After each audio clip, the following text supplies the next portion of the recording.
બનાસકાંઠા જિલ્લા પોલીસ વડા અક્ષય રાજ મકવાણાની સૂચના મુજબ એલસીબી પોલીસે અમીરગઢ વિસ્તારમાં મોટી કામગીરી કરી છે. પોલીસને પેટ્રોલિંગ દરમિયાન કોરોના હોટલ પાસે બાતમી મળી હતી કે આબુ રોડથી પાલનપુર તરફ જતા એક સિમેન્ટના ટ્રેલરમાં મોટા પ્રમાણમાં દારૂની હેરાફેરી થઈ રહી છે.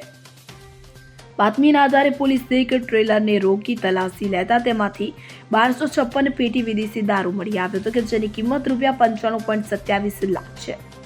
પોલીસે ટ્રેલર સહિત કુલ ₹1.15 કરોડનો મુદ્દામાલ જપ્ત કર્યો છે. તો પોલીસે ટ્રેલરના ચાલક સવાઈરામ જેરામ જાટ રહેવાસી પાવડોકા તાલુકો ધનાઉ જિલ્લો બાડમેર રાજસ્થાનની ધરપકડ કરી છે. પોલીસ તપાસમાં સામે આવ્યું છે કે આરોપીઓએ સંગઠિત રીતે સિન્ડિકેટ બનાવી પંજાબ રાજ્યમાં નિર્મિત ભારતીય બનાવટનો વિદેશી દારૂ ગુજરાતમાં ઘુસાડવાનું કાવતરું રચ્યું હતું. આ દારૂનો જથ્થો ભરાવનાર અને મંગાવનાર અન્ય આરોપીઓની ધરપકડ માટે અમીરગઢ પોલીસ સ્ટેશનમાં કાયદેસરની કાર્યવાહી શરૂ કરવામાં આવી છે. Bureau report CN24 news.